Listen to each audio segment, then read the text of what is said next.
European skies are open, the planes are flying. On the ground, misery remains for passengers. The yoke's on Cameron. The leader of Britain's Conservatives is pelted with an egg during a campaign visit to Cornwall. Poised to ban the burqa, Belgium's parliament considers outlawing the wearing of the Muslim veil. And in sport, Bayern Munich take the upper hand against Lyon in their Champions League first leg semi.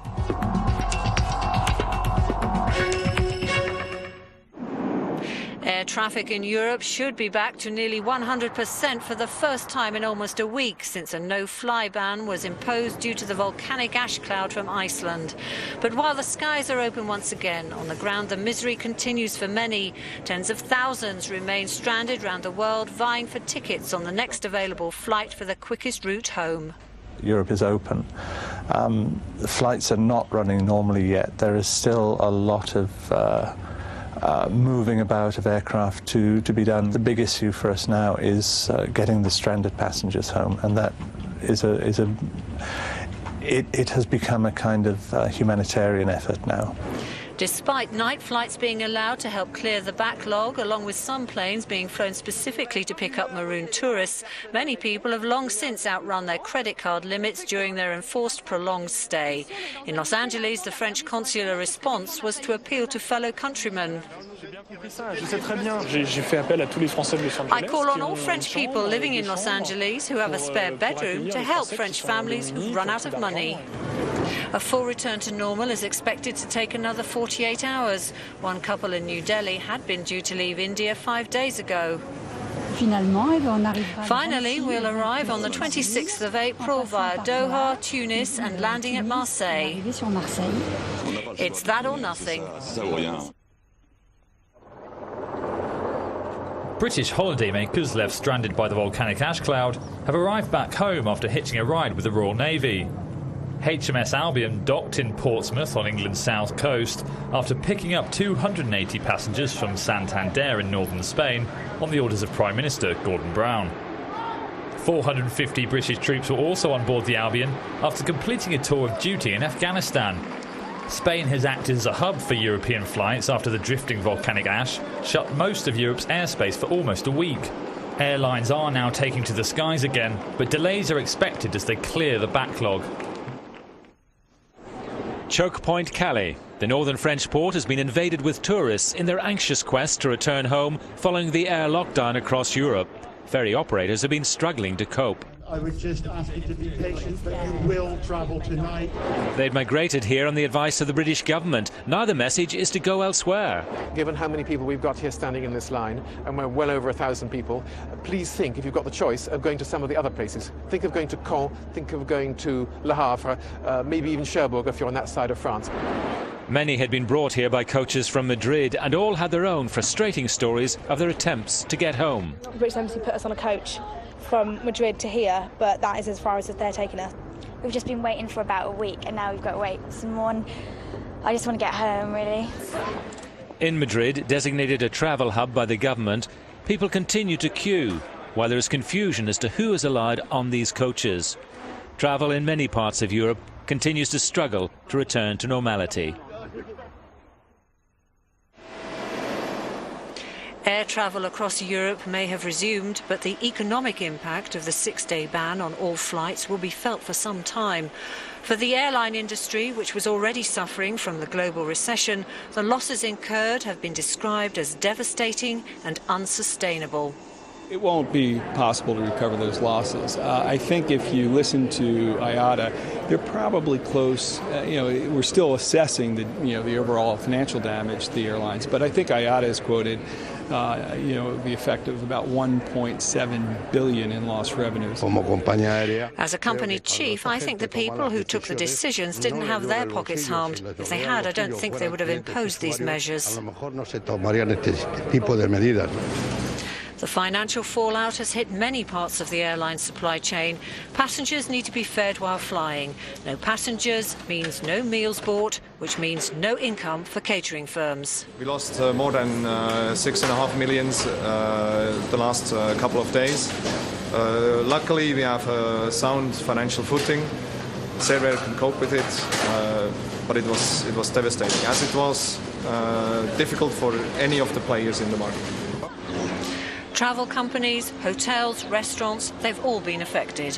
In Spain alone, its tourist sector is said to have lost €252 million in less than a week. And now the rest of today's news. Frank, very straight. The UK's general election campaign became a little livelier yesterday when the opposition Conservative leader was pelted with an egg. Television footage showed a young man wearing a grey hooded top throwing an object at David Cameron as he left a college in Cornwall.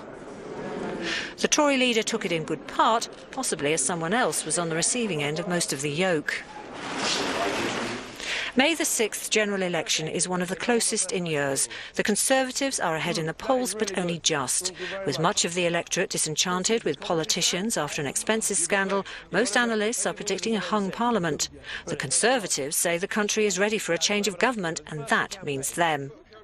After 13 years in power, Gordon Brown's ruling Labour Party has been accused of appearing desperate. This week, he's been trying to find common ground with Britain's third party, the Liberal Democrats. For the first time in decades, they're in with a chance of getting into power as a possible coalition partner. Under Nick Clegg's leadership, they've even found themselves in second place in some opinion polls ahead of Labour. Issues which are dear to a Lib Dem's heart, such as voting reform, have suddenly reached the campaign agenda. And Clegg has become the man of the moment after performing well in the UK's first ever televised debate between the three leaders last week. All eyes are now on the second, to be held tonight, as the three rivals present their views on foreign affairs. In Belgium, Parliament is set to create European history. MPs will today start a debate over legislation to ban Islamic face-covering veils in public spaces. The move to outlaw the niqab has the support of all the country's major parties, but has split Muslims in Belgium, with many women outraged at the proposal. It's a law that goes against human and citizen rights, goes against Islam and Muslims. It forbids us, Muslim women, to dress as we like. Wearing the full face veil is deeply controversial across the 27 EU member states, and Belgium could be the first country to impose a law. The vote today is the first stage in that process.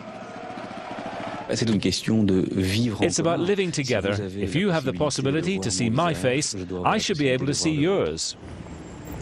France has led the way in Europe on this debate, and on Wednesday President Nicolas Sarkozy spoke out in favour of legislation. The government will examine a draft bill in May. We're going to propose a bill that is a large part centred on the dignity of a person, on the equality between man and women in society, and we're ready to take some legal risks because we think it is worth it. In France, polls have shown most voters back a ban, but legal experts have warned it could violate the constitution. That is not the case in Belgium, where the move to outlaw veils in public could become law within months. Other news in brief now. The Roman Catholic Bishop of Augsburg in Germany, Walter Mixer, has resigned amidst allegations he physically abused children in a church orphanage during the 1970s and 80s. He denied the accusations, then admitted he could not rule out a cuff or two around the ears. In a further scandal, he's been accused of spending money from a church orphanage on art, wine and jewellery. In Poland, there have been further funeral services for those who lost their lives in the plane crash in Smolensk in Russia. Anna Vanatolievich, who was one of the founders of the Solidarity Trade Union, was buried. Lech Walesa, the former president and co-founder of the movement, was among the mourners. She was 81 when she died. The birth of a city has been celebrated in Brazil. The country's futuristic capital, Brasilia, is 50 years old. Around 200,000 people gathered in the centre for a variety of events. Amidst the celebrations, the city's famed architect, Oscar Niemeyer, claimed his project